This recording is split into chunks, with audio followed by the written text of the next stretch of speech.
Welcome back to another episode of Tides of Change. Each video takes a dozen hours to bring to life, so it would really help the channel if you could leave a like. And remember, members get early access to the next episode. Now then, back to the story.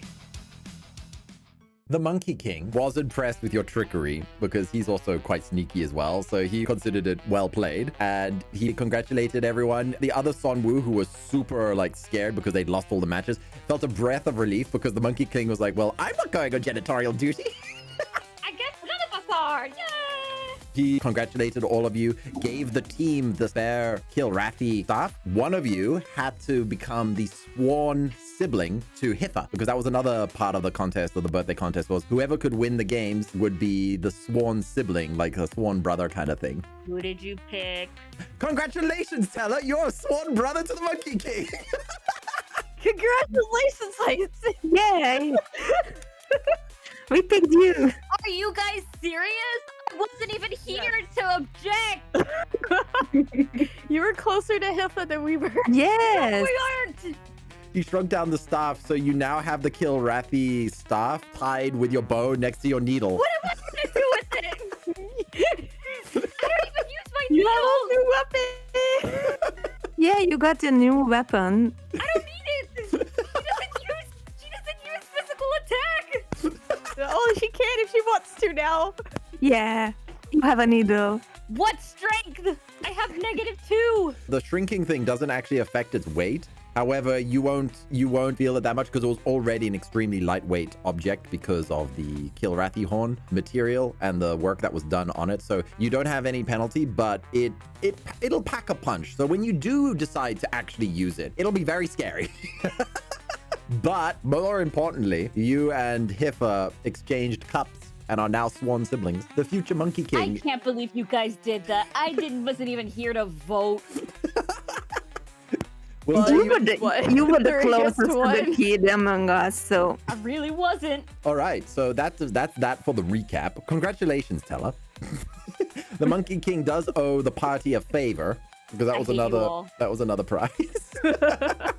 we love you. We love you too. Yeah. So you guys have managed to successfully defeat the Monkey King, the final challenge on the birthday celebrations of Hitha. Hyacinth and Hitha exchanged cups and are now completed the Sonwu ceremony of sworn siblings. That means that Hyacinth is now considered part of the Sonwu royalty. Essentially an honorary princess, technically, of the Sonwu. I just woke up. What happened, guys? You are now a monkey princess. Should we address you, Your Highness, starting from now? Your highest Hyacinth. All right, but the celebrations have wound down and the Monkey King, Jin Kong, approaches all of you. Good fight. Well done. And you too, my now official daughter. He waves at you. He can see you're a bit dizzy, but he's just like, should watch your drink. All right. A deal's a deal. I owe you guys a favor in the future, so if you call upon me, I'll bring my army. he kind of just casually mentions that he'll bring an army if you guys are in trouble, but hey. He also goes, so then, you want to go to the unicorns now or later? Unicorns? Yep, unicorns. It's only going to be us 5, okay? Hitha runs over and is like, but Dad, I want to see them. I want to see them. And he's like, son, it's too dangerous. Nope. My new brother wants to see the unicorns. It's too dangerous. I'll tell you about it. I'll tell you about them Thank you. when I get back. Thank you, Hyacinth. I really look forward to it. This is why. Oh, I kind of have to because he's my brother now. Spira, how do you feel about this, that you are so close to reaching the unicorns now? Spira is both very, very excited, but also very, very nervous. Mhm. And kind of don't want to stand still, but also kind of don't want to move. The Monkey King looks over and is like, okay, how many, you know what, maybe it's safer if we don't fly. We should go on foot. And he started marching forward. It'll take longer. Nope, like I said, it's very dangerous, very dangerous. Trust me, you don't want to fly in these forests. You really don't want to fly in these forests. They're easy to be spotted in the sky. There's a reason why we hid them here. He starts walking into the bioluminescent forest. Bye, Hippo. Bye, sister. As he just waves enthusiastically. He's holding his new staff up as he's like shaking it towards you, and he's super excited. And then I kind of shake my staff back at him. He does a little. Spira just gives a quick wave at Hiffa, and then she's just off after the monkey king. By the way, I'm on Sylaris' shoulder. When Hiffa jumps, he claps his two lower feet together when he jumps to lift up his spear, and you can also see his tail. Like, they do have monkey tails. They're humanoid, but they got monkey tails. That is cute. Yeah, he claps with his feet while waving. while waving his spear. The 5 of you now enter into the dark forest. It was quite late, which is why the Monkey King was asking whether he wanted to go now or later. It doesn't really affect him since you guys can see what he's capable of. Why the hell did we go now? It's fine. It's the best time. It's the most beautiful time to see the forest. You look around and you can see that the once green forest is now taken on a shade of rich purples, and ever so often you see slight speckles of blue illuminating. You realize that it really is a bioluminescent forest. There is this fungus that grows on the trees, and the leaves also take on a strange shape. You have no idea what could possibly be doing this, because this is the first time any of you have ever been on this continent. Since you guys were teleported in here by Zenai, you didn't travel the normal way to get here. So this is literally your first time seeing this continent at night outside of the town of Upper. So then you enter into the forest. The lights are glowing. Your eyes adjust to it. Sylaris has no issues with the darkness, since living at the bottom of the ocean, darkness is what you've known your entire life. However, for the rest of the group, it's a little strange to see so well, yet it's supposed to be so late at night. Give me perception checks, everyone. Sylaris, I'm going to give you an extra buff to that because you're used to night as well. Everybody else has this feeling like you're being watched, and Sylaris notices the shapes of strange creatures in the night moving amongst the trees and watching. However, you also notice, Sylaris, that none of them seem brave enough to step forward while the Monkey King himself is taking a stroll through these parts of the woods. Cute. I mean, Nice. yes, he is the king for the reason. And also, yes, let's just say there's a good reason why the unicorns were decided to be sheltered here. This is a very dangerous forest to come wandering in at night. So then, everybody give me a stamina and composure roll. Man, the whole party is freaking rock solid in here. I was thinking someone would lose their nerve. You trust in the Monkey King. But does anyone have any questions for him? You can literally ask him anything. And Hyacinth gets a plus bonus for now being a daughter. I have a question for the DM though. Yes. When will we have some rest to use our imbuement? You chose to leave straight away. He gave you the option to go the next day, but you guys like, let's go now. I didn't have a vote. Yeah.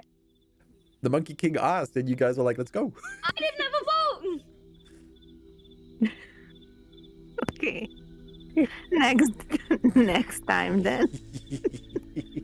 I have this power, and I kind of regret choosing this one because I couldn't even use it once. It's okay. You'll get a chance. You'll get a chance. All right. So does anybody have anything they want to chat, or is it going to be a long, awkward silence through the forest? How long has the unicorn been here? Oh, that's a very good question. I'm not really keeping track of the number of years, but it has been about 10 years. Yeah, about 10 years. Yeah. Are the unicorns friendly? Do they like Fae? It depends, really. I mean, they've been through a lot the past few thousand years. Their numbers are not doing so great. So when it comes to trusting outsiders, I'm sure if I could put in a good word for you guys, you should be fine. As for the Fae, well, I mean, they've never had a reason to hate the Fae. And that says a lot because they have a reason to dislike everyone. I can meet a unicorn. What are those shadowy figures amongst the trees? Let's see. He immediately extends his pole and he like disappears for a brief moment as he shoots straight up, and he comes back down after a moment. Yeah, definitely nothing to worry about. It's just a small pack of ember lions. Lions? Ember? Ember lions. What are those? They're part physical, part spirit, and they can imbue them. They can imbue themselves into shadow itself. It makes ambushes very strong. Yeah, they can hide inside shadows. Wow. That's Miro, That's we're gonna be amazing. okay. no. You have a pack of Ember Lions that are circling you guys, but none of them are brave enough to step forward while the Monkey King is there. So don't leave the Monkey King side. New Well- father, you're not going to leave our side anytime soon, right? No. I promise you, I take you to the unicorns. Also, Ember Lions, as long as they're well fed, they're not really much of a problem. Depends on how hungry you are. As he like waves into the darkness of the forest, Sylaris sees something slink back in the distance when the Monkey King locks eyes with it. It is just like, nope. Wait, wasn't Arista supposed to come with us? Yes, Arista and Rox are with you. I forgot. Oh. Wait, you just said it was the 5 of us. I realized Yeah. I forgot. Okay. DM, my private You retcon. forgot He about- forgot. Yeah, wait, You forgot a wrist. Arista and Rox are just behind the group. They definitely weren't trailing behind, but they are now catching up. Arista speaks up and she's like, I'm really excited to meet Elorena. It's been about 11 years since I last spoke with her, and I really hope she's doing well. She was very, very young. She was the only unicorn child when they arrived. So she was about 6 or 7 when she arrived on Tarnithia. And yeah, that's when they met Arista. Arista, you don't actually know how old Arista is, but it seems Arista got along well with this Elorena girl. Rox is on edge because I do not like this forest. It doesn't feel right. As you see him claw at some of the bioluminescent mold on the trees, and he just looks at his claw that has some purple glowing goo on it, and he's just like, this doesn't feel right. Yeah, can I analyze this bioluminescent purple Yeah, sure, you can scrape them into a goo? jar if you want. You can use it for your alchemy Yeah, for my alchemy. later. Spira, you're allowed to do the same as well. Yeah, Spira might do that after she sees Sylaris do that because she's kind of very focused on unicorns right now. And also shadowy dark creatures that might be scary. Just add that to your Okay. inventory so that you can keep track of that. And when you do get an opportunity, you can then use alchemy to process it a bit more and study it. Arista is excited, Rox is on edge, and the Monkey King is the usual cocky Monkey King self. All right, let's go. We got quite a way to walk. You guys travel quite a distance through the night, but deeper into the forest. So it takes quite a while, but your team is now quite used to traveling long distances. You've all got decent stamina through the training that Zanai put you through. And eventually you notice that the forest starts to get a little less dense. And as you approach, you enter into a clearing that is right in the middle of the forest, and the bioluminescent mold of the forest, the leaves and the air, which has got this shimmering blue dust in it, has completely filled this clearing, which has glowing blue lily flowers that just creates this perfect ring in this section. The entire party, when you look up, it's a line of these blue lilies that forms this perfect circle. But right at the edge of the lilies, when you look forward, you see this strange shimmering effect on the air itself, almost like you're looking at an oil painting. Oh, this is so beautiful. I wish I could just paint it right now. You can't see through it. It glows with the same orange and blue hues of the forest reflecting around it. So you can't look through it. But Hyacinth, this looks very familiar. It's a boundary. Wait, is this? Hyacinth kind of backs off. This is a Fae. This Fae live here. It's a Fae circle. They're Fae here. Give me an intelligence roll, What? Hyacinth. What's a Fae circle? Hold on, There's let a me get Fae circle here. an intelligence roll. What's that? What is that even? You realize that whoever created this Fae circle has used the flowers on the floor in that area as where they are hiding the Fae glyphs to generate the circle itself. Most likely underneath the flower petals are the key glyphs that is maintaining the structure of the Fae circle itself. So buried within these thousands of flowers, underneath several of them are key glyphs that would need to be taken down to bring down the entire Fae circle. So it would take someone a very long time to find each and every important flower to rip out. It's a very powerful Fae circle. Faes live in this. There's be a city in there where a bunch of different Faes and colonies. It's supposed to be a peaceful place where we can reside. And very importantly, there's a temporal element to it. Yeah, by the way, time goes a lot slower, so when we go in there, time might be different than what's outside. So let's say a month goes by out here. Probably only 2 days may have gone by in there. Yes, the Fae can choose which direction time flows inside of their circle. There is a possibility that when you step in that circle, time might slow down. You could spend like 100 days in there and only 1 day would pass outside of it. Or it could be the other way around. You spend 1 day in there outside, but it's 100 days inside the circle. So you don't know which way it's going to be. It's best we don't go in there. Well, guess where your friends are. Wait, the unicorns are in there? Yes. But Then you guys must be prepared that time may be a little bit off after we leave. Exactly, which is why I'm not going to be staying too long with you guys. I will let you in, but then I gotta go. Wait, but you're not gonna bring us back through the forest? You'll be fine. You'll be fine. do you know if time is gonna slow down or speed ahead? More fun if you find out yourself. Oh, okay, fine. Give me a manipulation roll for that Do one, you know if Hyacinth. time will speed? Oh no! Give me a manipulation roll for that Oh one. my Using gosh. the dad card. Wow. Oh wow! That's Nope, my monkey lips are sealed. Good luck. He is waving at you guys. You can now enter into the Fae circle. He hates me! Wait, you will wait for us here, right? We won't have to go back. no. But there are a lot of amber lions there, and without you... Oh, the DM. Can I make one more attempt to? Maybe we could take the lions. Make Okay, it I will use Hyacinth as a shield. We could take He the is the- lions. Can I use We can one take more that for attempt to pull at his heartstrings? Fine. Yes, manipulate. Fine. One more.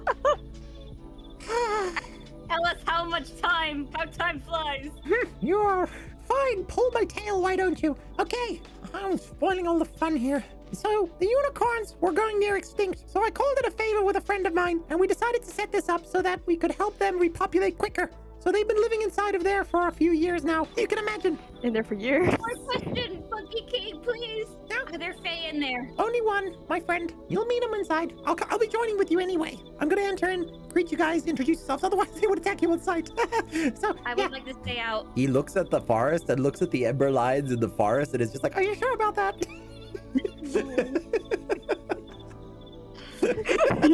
We can probably hide if you don't want to. See, I- Side with us. I You don't know what's coil lurking my in the shadows. my tentacle, one of my tentacles, and Hyacinth can just hide inside. Sylaris, may I go inside your pouch? That can work as well, yeah.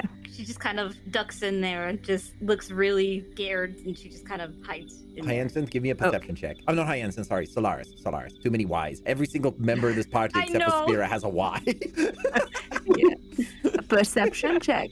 Yes, a That's perception check. plus But 5. it didn't seem why. 11, you notice that Hyacinth is trembling inside of your pocket. Like she's genuinely scared to go into the Fae circle. Mhm. I hide her very well. Okay, so then, anybody else have anything else they want to say or do before we enter into the Fae circle? I will. Spira is just gonna take a very deep breath and then just gonna pure focus face. All right, so the Monkey King leads the way, and as he puts his hand against the barrier of the Fae circle, the oil paint effect ripples across the Fae circle, and you notice that the blue lily flowers outside of it pulsates a little bit as he pushes through and enters into the Fae circle. The rest of you guys, I'm assuming, are following suit. Arista and Rox also enter. Rox again just has this look where his eyes squint a little bit, and he's just like, I really don't like this. As he walks inside. Arista is perfectly fine. She's super excited because she's just like, I get to meet Fae and no unicorns today. So she's excited to study. Rock's not so much. As you enter inside, your eyes are immediately blinded because it's the middle of the day inside of the Fae circle. You went from night to the middle of the day, like full sun is almost at like 11:30 12:30 in the morning type of sunrise, so almost perfect peak midday. So from the pitch darkness of night to suddenly very sunny and very cozy. It's like a nice spring afternoon. Your eyes take a moment to adjust, particularly Sylaris, where it's like, ah. Yeah. Hyacinth, do you want to say anything from your pouch up at the group while they're quickly trying to figure out what the heck just happened? I'm just looking around, like poking my little face up, not too much, but looking around to see if there's any Fae around. So so I can just hide. All right. Unless is there anything like a little spot, like a little sunny spot, like one of those perfect little sunny spots that you could just sit down like on a rock? Yep, there are a couple of those. You also notice that there are very large tents. Spira would recognize the design structure of these tents. They're very similar to the tents that the Pegasus would use in their traveling herds. However, these tents are slightly different, as you would assume unicorns have modified it more for their style, since, well, they've been here for, let's just say, quite a few years inside the Fae Circle. Because it's, a couple of months is a couple 100 months. Okay, then I'll have Hyacinth like almost out of the pouch, looking around all like in amazement. Yeah, so as you guys look, you can see that there are loads of unicorns, and by loads I mean there is several dozen worth, about between 30 to 40 unicorns. They are very tall, slender. But you do notice that all of the adults are wearing some kind of headgear or something to hide their foreheads. You also notice that despite the legends of unicorns, it doesn't seem like any of the unicorns here actually have horns. Give me a perception check, everyone. Perception. Ooh, very nice. I'm stupid. You see several unicorn children, and as they are playing and running around in the circle, you do see that they have very small horns growing out of their foreheads and insect bites. However, a lot of the adults are wearing like cloths or headbands or headgear to hide where their horns should be. The Monkey King strolls forward and waves. It's just like, hello, everybody! He waves his staff. He starts swinging his staff and enlarging it so it swoops around, so it makes this really cool whooshing noise, like a pipe being swung around in the air. So actually everybody in the encampment turns and looks towards the group. The 7 of you. You have a huge crowd. However, there has not been a single Fae yet. None of you saw a single Fae, except for Sylaris. Sylaris, you spot a lone Fae in the far distance, probably on one of those sunny spots. You can't make out too much detail about them, but they have very bright, colorful butterfly wings. So whereas Hyacinth was a moth type Fae, this one is clearly the more traditional Fae who has a bright orange wings. He lifts up off of his rock and starts fluttering towards your group, as do several of the unicorns. Some of them panic a little bit, but when they see it's the Monkey King, they relax. However, most of them start packing the children into the tents, like hide. Hide, run, children, run.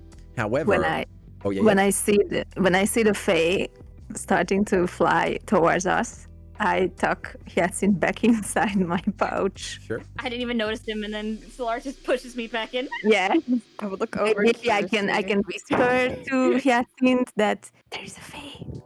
Spira, you get a strange sensation that ripples out but is immediately silenced, and you get the impression that the shock of the visit of everyone's arrival, that one of the unicorns in the group may have, in a slight panic, attempted to use the call of the ancients. So you felt this ripple go across where you in that brief moment, you could hear the thoughts of the unicorn as they desperately cried out to please protect us from them. And Spira's gonna clench her wings like she feels really bad for them. Yeah, so you that's a unique thing with the centaurs, is that when they do use the call, live centaurs can also hear it and sometimes process the actual thoughts or feelings of whoever it is that's making said call. So yeah, you can see that they've really had a rough time. They immediately stopped trying when they realized it was the Monkey King. However, one of the unicorns, a very strong-looking man, starts stomping towards you. He puffs up his chest and he walks straight up to Ging Kong, and he's just like, Ging Kong, what brings you here? Well, I know. I said I would only come for important reasons, and He gestures towards the whole group. as you can see, there is an important reason right here. Everybody, please introduce yourselves. This is Galadorn. Galadorn is the leader of this herd. He and I struck an agreement a few years ago. 10 or 11 years? I can't remember. Well, anyway, we struck an agreement that I would keep his people safe here. You notice that the little Fae that with the orange wings that was floating over, he also drops down and he's just like, you made more than just one agreement, Monkey King. He floats down and he says, greetings, travelers. My name is Theron. I am the Fae who has constructed the circle here. Unfortunately, I am the only one here. His eyes flicker down towards the pocket. And he squints a little bit and is just like, I think. and he squints back up anyway. He is the master of this circle, right? So he does sense when people come in and out of his circle. But he doesn't make any questions about it. All right. So does anybody want to say anything to either Galadorn or Theron? You can introduce yourselves. Yeah, Spira is gonna introduce herself, especially to Galadorn, and she's gonna bow her head slightly, so not look him in the eye because he's the leader. Okay. I kind of just, because that is a horse thing, so I kind of just take horse things into Pegasus. His eyes widen for a moment and he's like, are you a Pegasus? What yes. brings you so far from your herd? You can see the shock in his eyes. My name is Spira, and I'm from the Golden Strider herd. I am out on a mission to try and save one of my friends. He looks at the Monkey King and he goes, you weren't kidding, were you? And the others? He definitely looks towards Sylaris and Nyx and is just like, the heck are these? What the hell are these? And I would be staring back, completely confused, like, this is a unicorn? Yeah, And Spira's gonna look at the others and like, over your face! the clothing that he's wearing he's got more of a leather-bound armor and he's wearing a helmet. He does have a horn that comes through his helmet. He is the only adult that you could see that actually has his horn intact. I would try my best not to keep looking at the horn and be like, whoa, wow. He notices you looking at his horn and his eyes scar a little bit and he's like, please tell me you're not here for this. As he taps his horn ever so slightly with one finger. He knows that he's safe because he's got Ging Kong here, but he's just like, please tell me this is not actually why you're here. Oh, no. I have never seen a unicorn before. In fact, I'm a Kitsune.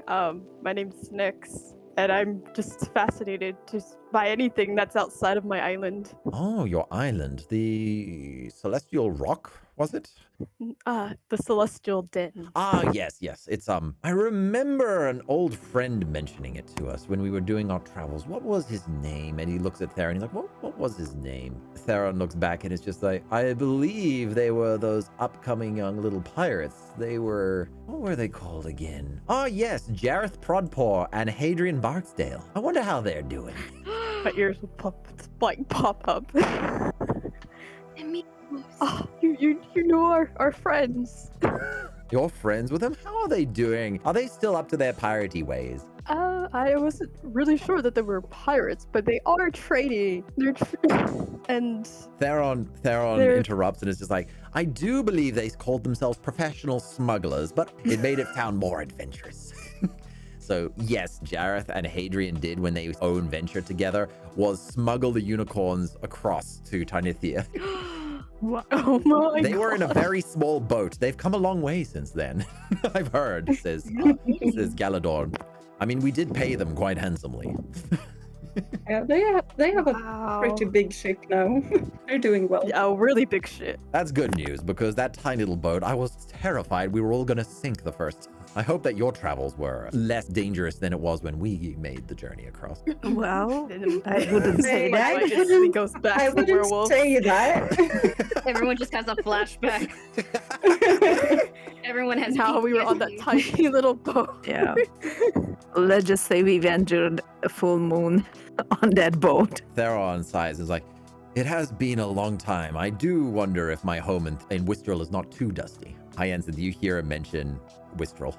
She's gonna peek out just a little bit just to get a peek at the person to see if she recognizes them, but she's trying not to be seen. Wait, should I do a roll? Yeah, give me a perception roll. 9. And give me an intelligence roll. You vaguely remember like the name of Theron being used in your birth town, but more than that, you're not sure like who or what he was. You just remember your parents mentioning it briefly once upon a time. What does he notice her like peeking out of the bag? Or You know what? I'm gonna roll for that. Oof. Theron definitely spots you poking out of the bag because he already knew you were in the bag the moment you guys pushed through the circle. He is the master of the circle. He, as you would remember, Hyacinth, when somebody enters or exits the circle, the owners and the family of the owners can sense when there is a change between the barrier. So Damn it, I forgot. it's I okay. have been in a face circle for too long. You have a -1 to intelligence I for have a a reason. I have a -1. Theron looks at you and is just, I recognize Buttercup's face anywhere. Is that you, Buttercup, or is this Hyacinth? Hyacinth just kind of slowly gets out of the pouch. It's Hyacinth, sir. You notice that he's quite old looking for a Fae, so he's not like super ancient, but he's definitely about twice your age. So he would be about 120. He swishes down and immediately gives you the biggest hug. And he's just like, how's your mother and father doing? It's been so long. You were a baby since I last saw you. And he like hugs you tightly. Hyacinth just kind of has like, doesn't want to be rude, but is also having a lot of bad feelings. Like she's just kind of floating there, just letting it happen and looking away. He lets go of you and it's just like, no, that's okay. That's okay. I understand. It's been, well, you know how it is with us. Time is a matter of perspective. It's been possibly decades for either of us. He flies back up to Galadorn because he doesn't want to take over the conversation too much. And he's just like, okay, so King Kong, what is going on? Why have you brought these guests here? Arista tugs at Galadorn and is just like, where's Elorena? Galadorn looks down and is like, my daughter is in my tent. And he gestures in the distance there. You can see that he is far more respectful towards Arista. And Arista immediately starts prancing towards the tent that he gestured towards. Rox moves to follow, but Galadorn puts his hand in the way. And Rox locks eyes with him like, are you going to try me? And there's a bit of a tense, and because this is the first time Rox and Galadorn have met. Galadorn and Arista have met, but Rox and them haven't. So the two of them have a bit of a standoff, you know, macho el macho. And it's just like, and you see the Monkey King is like, okay, let's ease up, boys. As he puts his staff between the two of them, and he's like, Rock, you'll be fine here. he's like, he just grumbles, but he's like, I don't like it here. You see a small puff of smoke come out of his nose. Just... So Arista like disappears into the tent, and you can hear like excited shouting and screaming happening inside. And yeah, Elorena and them are having a chat. Hyacinth is having a moment to herself right now. That's fair. You're processing there's a lot happening here. I think I briefly introduced myself as well. That would be a good idea. Because Galadorn, after dealing with the standoff with the dragon, is still looking towards the one person who hasn't introduced themselves. Sorry to be rude, but exactly what are you? As he's looking at your tentacles. What are you? What are you? What are you? What is that? I'm thing? a beautiful abyssal. She's beautiful. It's like, he did say not to be rude, but he really has no idea what you are and what you're capable of. And he is trying to protect his herd here. So he has to be, What is has to be that? the Points jerk to in order her to protect head. his people. So he's just like, I just need to know, what are you? I'm an abyssal, I say, as if it was really obvious. He scratches his head and looks at Theron and is like, Theron, You would know, right? And Theron goes, something between the abyssal and the celestial den, if I remember correctly. I'm a little fuzzy on that because, well, they live at the bottom of the ocean usually, so it's not exactly somewhere most people like to go. In fact, this is my first time seeing one as well. He's looking at you also with like suspicious eyes, just like, yeah, you are a bit of a mystery, aren't you? And look over at the mention of Celestial Den and the abyssal and be like, she is a mystery, isn't she? Ging Kong actually laughs out. Is like, I thought the same thing too. It's quite a menagerie we've got here. We got unicorns, we got Pegasus, we got Seraph, we got dragons, we got Fae, we got abyssal, and we got a Kitsune. Your group is very unusual for the history. You may remember the story that Zenai told you of the 3 legendary friends who forged those swords, of which Nyx is in possession of. Their friendship was also considered extremely unusual and rare.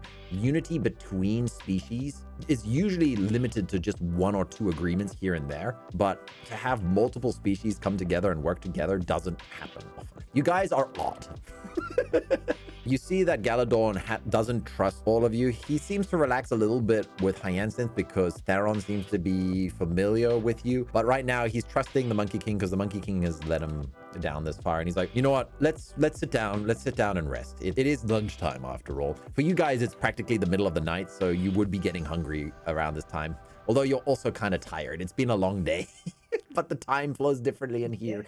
All right, we're all gonna go. Where are we gonna go? We're gonna go one of them sunspots that Hyacinth was staring at. So you're just gonna go and chill for a bit. Here. Galadorn insists that Nyx and Sylaris join them for dinner so that he can ask some more questions to build some trust with it. He does trust Spira because Spira is a centaur and understands their plight and is very unlikely to be betrayal. Also, your introduction was flawless, so well done. And yeah, Hyacinth can go rest on one of the sunspots and just chill. It's been a long time since you've been in a Fae circle again, and it actually feels kind of nice because the weather is perfect as you remember it. You mean perfect for you? Yes. Oh yeah. Not for me. Yeah, it is a bit You're sunny. underwater. You're not used to. I'm in a dire need of some aloe vera or some water. Oh, there is a source of water in this spring. There is a pond which is usually for fish and growing things. You could soak in that pond a bit, and they can just set up some benches near the side of it if you'd like to do that. Yes, definitely. Okay, you ease into the water, and it feels a little different because you're not used to fresh water, but it's good enough. It's good. It's good. My skin started to dry up, so yeah. Poor Sylaris. I just imagine her as like a raisin, like wrinkled up like a raisin. No, that's when you guys go to the desert areas. Oh no! Oh no! Oh no! Who knows where your adventures will take you? We're gonna need some rain summoning. Well, good thing you say that. Or some nice ointments on my skin. Well, you got the Sorry, I alchemy. could only summon fire. Yeah, guys. I have Just to make it worse. experiment with things and Yeah. come up with an ointment. The group of you sit down and enjoy. Hyacinth, you're resting on a sun rock nearby, just soaking it in and just relaxing. You're trying to. You're still processing everything and like trying not to think about your past. Everyone else at the table, Galadorn starts pressing some questions. Actually, he wants to know why Sylaris and Nyx have come here in particular. He's heard from Spira, and he knows that the Fae are not schemers. So he knows Hyacinth is in trouble, but he wants to know, like, let's start with Nyx. Nyx, you mentioned that you're from the Celestial Rock. I mean, Den. Sorry, Den. He stumbles because in his mind, he thought it was the Celestial Rock for so many years. And he's just like, why did you leave your home? Because I want to see the world. I mostly grew up in the Celestial Den, and we're pretty much isolated from everyone. And it is a bit hard to get off the island, especially with abyssal around. And I look over a bit too. So I give him a side eye from the pond. Or them. He picks up on this, and he's just like, so what exactly are the abyssal doing to your species? What a loaded Well, question. Nothing. Nothing. Doesn't sound like nothing. judge We're based on kind of a Nyx's- bit in a war. His eyebrow raises when you mention this, and he's like, "You're not gonna bring that war here, are you?" Oh, of course not. Unless someone here has other ideas. Sylaris, you can speak up now. You're allowed to argue back. You're allowed to stand up for This is yourself. Stitch. Well, that someone won't do anything unless another someone does something first. You see Galadorn sighs a little bit, and he's like, "You know, you remind me of like the young fowls in our group, the way you two bicker."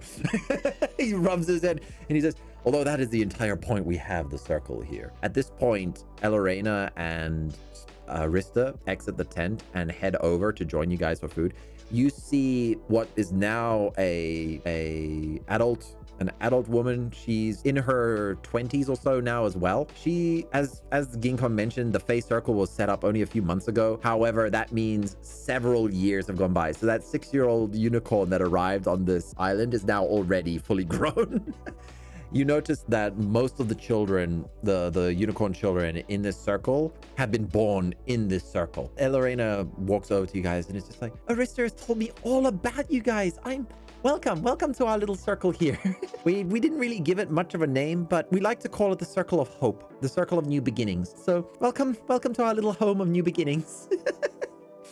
She greets each one of you. She is the opposite of her father, where her father is like serious and judging. She's just walking up and shaking each of your hands, even like crouching down by the pond. Ad is like excited to meet. You can see she shares similarities to Arista with the personality wise, because she looked up to Arista as a young child, so she's emulated a lot of Arista's behavior growing up.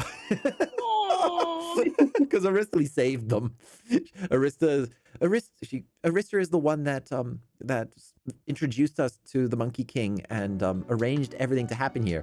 Arista puts her hand behind her head and is like, "It was nothing. Yeah, this entire Fae Circle and such is Arista's work, along with, you know, arranging the agreements between Theron, Ginkong, and the group. Elorena is just overwhelmed. She's like, "Anyone who's a friend of Arista is a friend of mine." Her father, though, on the other hand, is like, not until I say so. I still have a few more questions. You, Abyssal, how exactly are you causing trouble for the Kitsune on their celestial den? We are not causing trouble. Give me a manipulation roll, Sylaris. Oh, it's so good that I just improved it to 3. Nice. Let me roll a 1. Not bad. But I think he's already familiar with the history. He came from Vedantia, which was where the same continent that Hyacinth and Spira are from. They caught a very small boat from some very ambitious young Thrope 11 years ago who took them across, but they don't know that much about the abyssal or anything like that, because the unicorns have been hunted. They've been on the run almost their entire lives. So this circle is like the first breath of fresh air where they haven't had to worry about being hunted for a long time. It took a while to make this circle, which is why even though they've been here for 10 years, it was only in the past few months that the circle itself was established. Okay, I'm gonna do it this way. Sylaris, give me a manipulation roll in order to win over his trust. So another one. Another one. And it's another 17.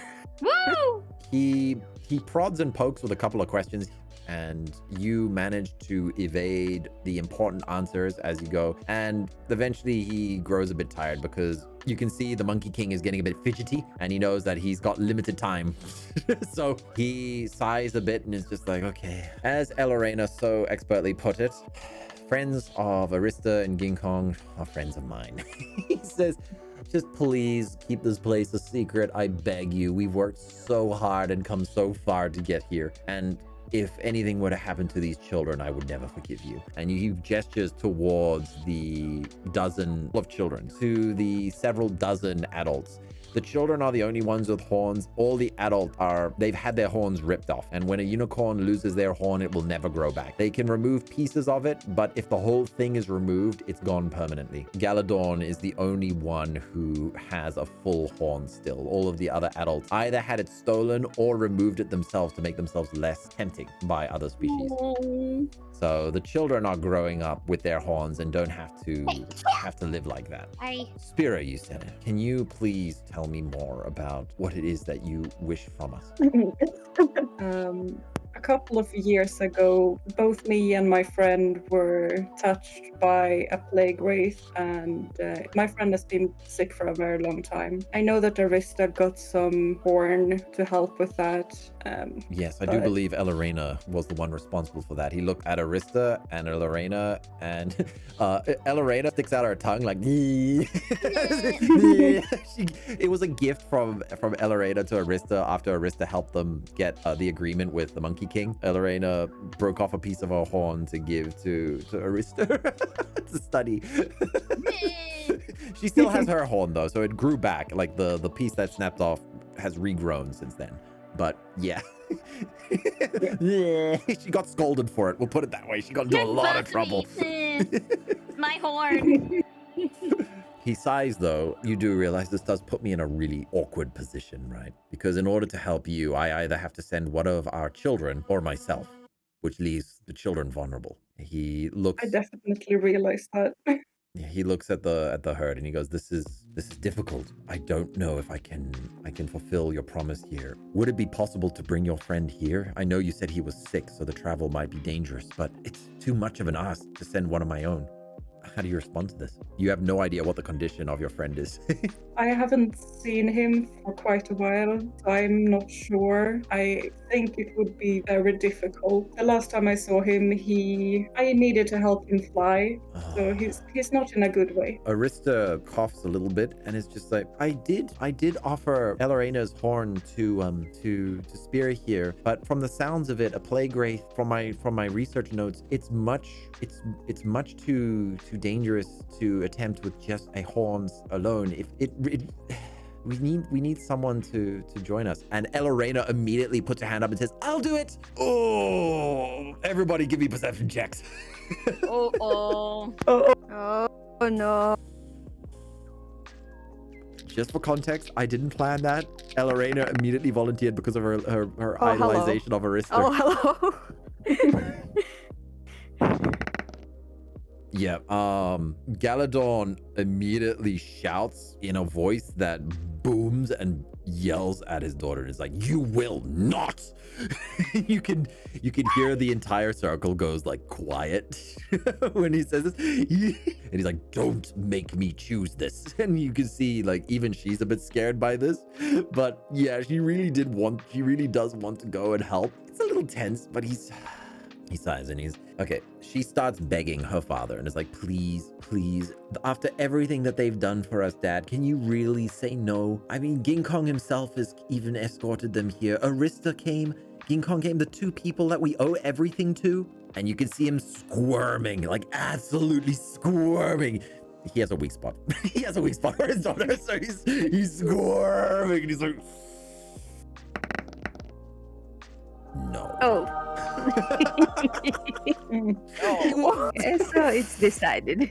Let me sleep on this, please. Let me sleep on this. And he looks defeated inside, and you can see it's a difficult decision. Surprisingly, this is the longest you've noticed that the Monkey King has been quiet. He hasn't actually spoken up at all during this. He's been rather patient. Father's been good. Galadorn actually stands up, having finished his meal and his questions, and he says, I'm going to spend some time with the herd now while I think about this a bit more. And he leaves the table, leaving you guys alone with Rox, Arista, the Monkey King, and Elarena. And Rox just sighs and goes, well, isn't he a bundle of fun? The Monkey King laughs. He's like, He's always on edge like that, but you can't really blame the guy. Arista sighs like, yeah, I mean, he's been through a lot.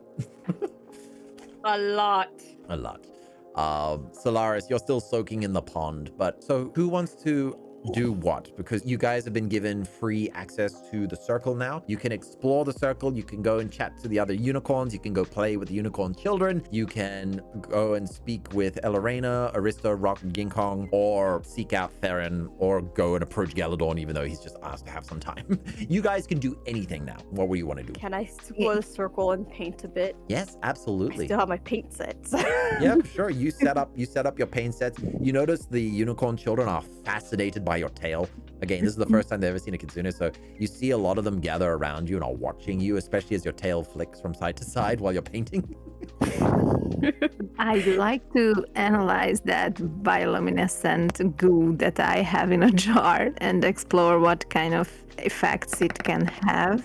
Sure, Arista agrees to help you because, yeah, she's got nothing else to do, and Elorena is just super excited. Elorena is buzzing with excitement because for her, it's been decades now since she last saw Arista, her hero.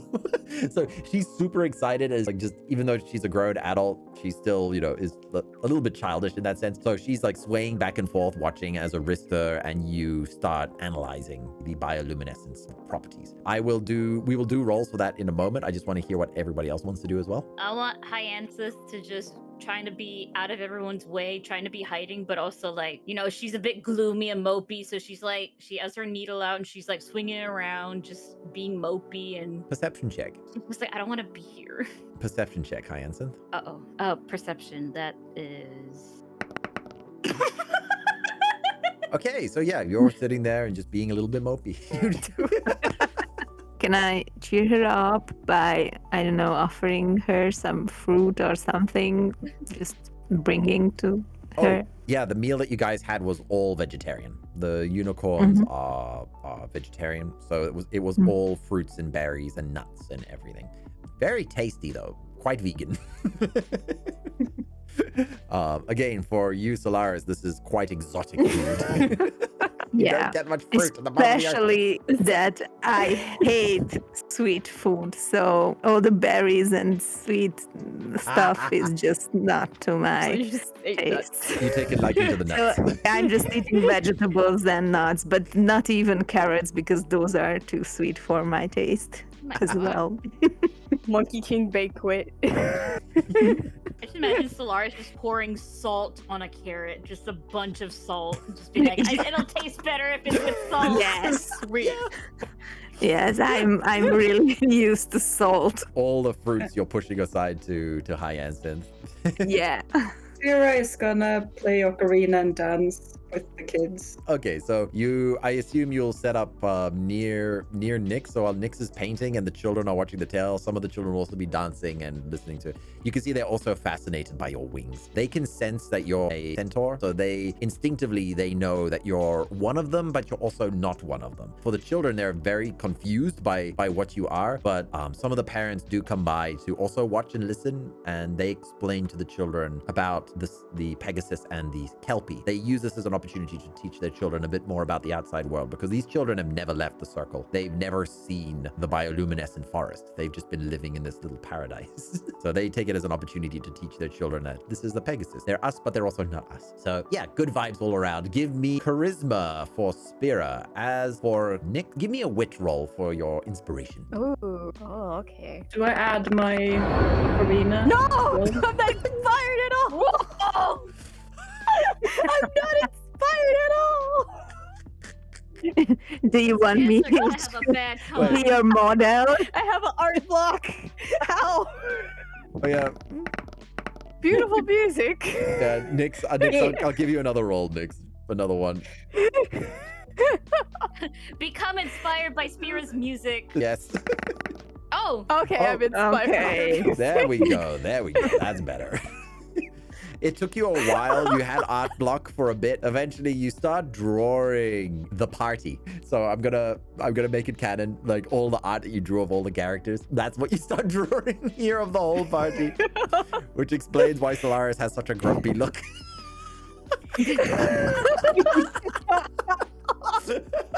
A little bit of metagaming here. Oh, wow. Wow. Oh yeah, there is a grumpy one. Put in there. There's alternate expressions I gave everyone's characters. that's so cute. Yes. Hyacinth is a little bit upset, so you're the pouty one. I didn't know I had different ones. Aww. So you're a bit bummed, and Nyx is doing the oh face. Aww. Oh. Admiring your own masterpiece. The day rolls over. You guys are now like absolutely exhausted because you stayed up the whole night going through the forest and then entered straight into midday without sleeping. So by the time it is nighttime here in the circle, it's been almost 24 hours since you guys actually slept. Before we sleep, can we know what the ghoul Yes. can do? Yes. Okay, then it's a +2. Plus It's 2. 25 then. Okay, nice. So your alchemy processes through the purification process, you're able to separate the algae into 3 different states, vials, and through those vials, you are able to identify the following properties. 1, it uses the energy of the organic substance to generate a light source. So if you wish, you can use this alchemic property to imbue a physical object with the ability to glow at night. This only occurs during the evening, so the effects of it is invisible to the eye during the day. However, as light lowers down, it automatically activates. So it's not something that you can manually turn on or off, but in darkness, it will glow. There also has a slight numbing effect. You know when you eat a spicy food and you can no longer feel your lips tingling? Mm-hmm. It also seems to be the liquid inside of the algae has a slight anesthetic properties to it, which is a numbing agent, which can be useful for both medical and, if concentrated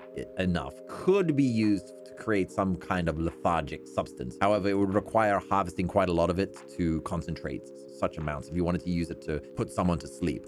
However, you can use small amounts of it to numb an area to make surgical practices easier.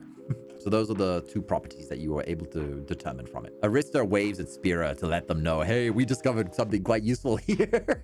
Mm-hmm. Oh, that sounds cool. Yeah. Unfortunately, you just have the sample in the vial, but I mean, there's a whole forest of the stuff outside there. So you guys can get more later. Mm-hmm. And it's been almost 24 hours since you guys last slept. You notice that Hyacinth is her wings and her antennae are drooping and her wings are barely fluttering. She's fighting not to fall asleep mid-flight. What do the rest of you guys think? Do you want to go to sleep now? Yes.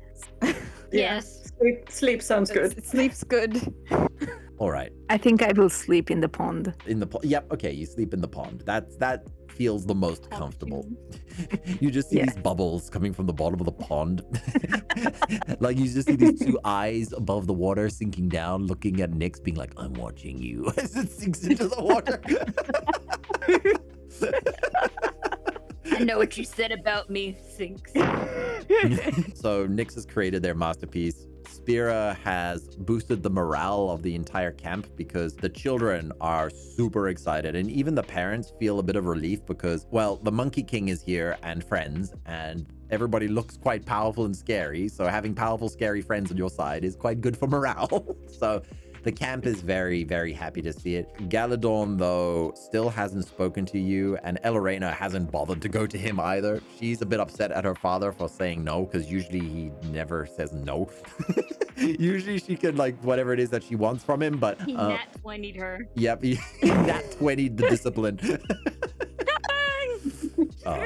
You did. So Spira, you would be welcome to sleep in any of the tents. Sylaris is sleeping inside the pond, which is perfectly fine. Theron hasn't spoken to Hyacinth since he gave her a hug.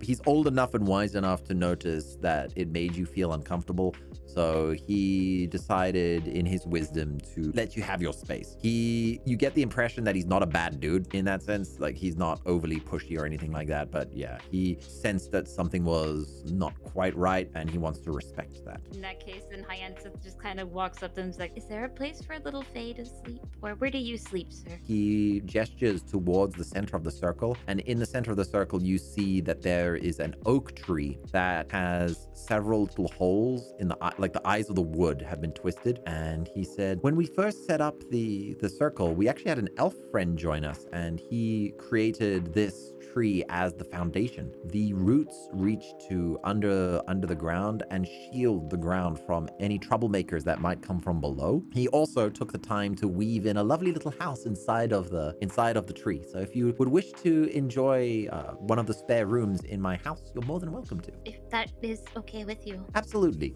He floats over to it, and inside is it's almost like a little maze, but there are tiny little rooms inside all over this tree. So there's corridors running up inside of the branches, but all of it is natural. It's not as if it's been carved out of the wood, but rather the wood has pushed its way through, and there are tiny little holes through that let the light through. So yeah, you get a comfy little room with a tiny little bed, and it reminds you a little bit of Fairweather, but the more comfy aspects. So yeah, it's nice. It is really nice. And he says, if you need anything, my room is down the hall and on the left. So if you need anything at all, just let me know. And he closes the door behind him. So you have a tiny little window where you can look out of the pond, and you see little bubbles emanating from the bottom of the pond. I just see Sylaris just eyeing Nyx and then just going back down, just thinking. Nyx, you don't have anywhere to sleep yet, so you could rest at the base of the oak tree. It seems that all of the other unicorns have closed their tents off, so you're probably not welcome inside any of them. I'm about to say, what if you shacked up with a Pegasus or a unicorn? It's okay. I'll sleep outside by the tree. Mire. There is a fire. Spira would know this. The Pegasus set up fires around their camps in order to keep sight. So it's a bit of a tradition. There's usually a fire, at least somewhere, to provide illumination. So if they were to be attacked, at least there would be vision. So there is a fire near the oak tree. It's in a little fire pit with stones around it, so nothing. The Fae Circle won't catch fire, but it's warm and it's cozy. And remember oh yeah, you guys wouldn't know this, but in the Fae Circles, it's an eternal spring because the Fae can control the weather. The owners of the circles almost always make it a perfect spring day. So the weather at night is cool but not cold. It's just that perfect day for camping, kind of perfect evening for camping. Yeah, you can just lean against the tree. Elorena approaches you, Nyx, and she's got a blanket in her hands and is like, I'm really sorry, but please understand, they're still skittish. They're still a bit scared of you. And she hands you a blanket to keep warm. Meanwhile, Arista is like waving from her tent. Oh, okay. This is real high. Yeah, Arista has been accepted. She's just like, yay. You get the impression that Arista suggested bringing a blanket for you. Arista, best girl. I take the blanket and I think both of them. I wave back to Arista. You can use your tail that you're so proud of to also like keep yourself warm and fuzzy as well. Yep, you can just wrap it as a pillow. It's big enough. So yeah, you've got plenty of warmth now. You got I'm fine. You got the fire there. You got the blanket, and you got your tail. You've got the bubbles coming from the pond within eye view. Judging me. Judging. Those judging bubbles.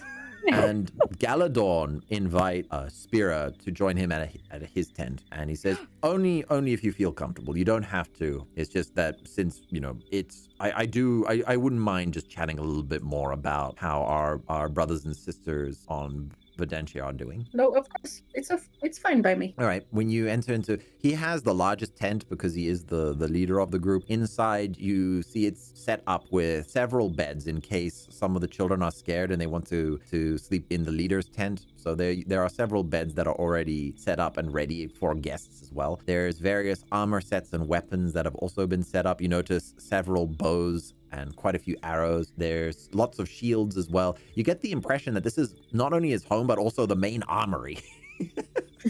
So in times of trouble, everyone would run to the leader's tent and grab whatever it is that they need to protect themselves with. There's also fur rugs inside as well, one of which is made out of a pitch black fur of what looks to be a large panther-like creature. It's pitch black fur, and it feels like very warm when you step on it. This feels really nice. Oh yeah.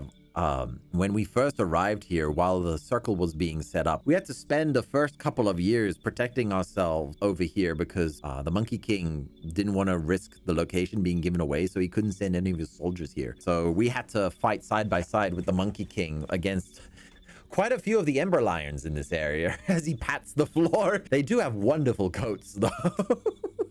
You realize that the Ember Lion's coat stretches for almost the entire 10th floor. It's a very big coat. He says, they can be shape-shifting bastards. Oh my gosh. Yeah, this is much bigger than I thought they were. Yeah, they can change size. So because they can enter into shadows, they're half spirit, half physical. So they can shapeshift into very big cats or very small. And clearly, whenever they killed this one, it was in a very big form when it was taken down. So its fur remained at that size. And because they're ember lions, it's slightly warm to the touch always. If you had a cat in that room right now, it would be napping on the floor. It would be napping on the fur. It's like floor heating. Yeah, he asks you a couple of questions. He wants to know how the leaders are. He wants to know all about your herd leaders with Horatia and Marcus and all of them. So you spend quite a few hours chatting to him about the state of the Golden Striders and the state of the world and everything. How much do you want to reveal to him about your story? You can choose to divulge everything or not. It's entirely up to you. I think I talk about everything except the last bit that Horatia asked Spira just before. Yes. I remember. I know exactly what you're talking about. Yeah. Okay, yeah. Good thing. Give me a roll and add your charisma, manipulation, and composure. So a triple stat roll. Added, I don't have much. So your character breaks down crying several times while doing this. Yeah. That was a very traumatic experience that your character went through. So every time having to bring up the bringing up the memory of the plague wraith is terrifying. Just like Nyx when she kept bringing up Gareth or Spira. What? Jiro. Zero. Oh my God, Jiro! So yeah, your character breaks down and cries every now and then as you retell the story. Give me another one of those super rolls. Yeah, the super roll of +1. So, okay, you see that he's been listening intently as you're doing this, and he only ever speaks up when your character stammers and stutters and tries not to cry as he listens to the story. And you can see he's also a bit torn because he understands deeply what it means to want to risk everything to protect the people that matter. And he really does empathize with your plight. And he says, let me think about this a little bit more, okay? I really do want to help you, just as so many people came to help us, and we'll find a way, okay? We'll find a way. Even if it means altering my deal with the Monkey King, I want to help you. Oh yeah, how did your character react to that, by the way? Just to end it off there. Just a sniffling mess, and she kind of just she's kind of struggling to pull everything together because she's so tired and it's been so long, and she hasn't had her herd since forever, so everything is just bottling up right now. So she didn't realize how lonely she was until she was in a herd again. Oh, and that's where we're gonna cut it for tonight. The next episode should be right here. Thanks for watching.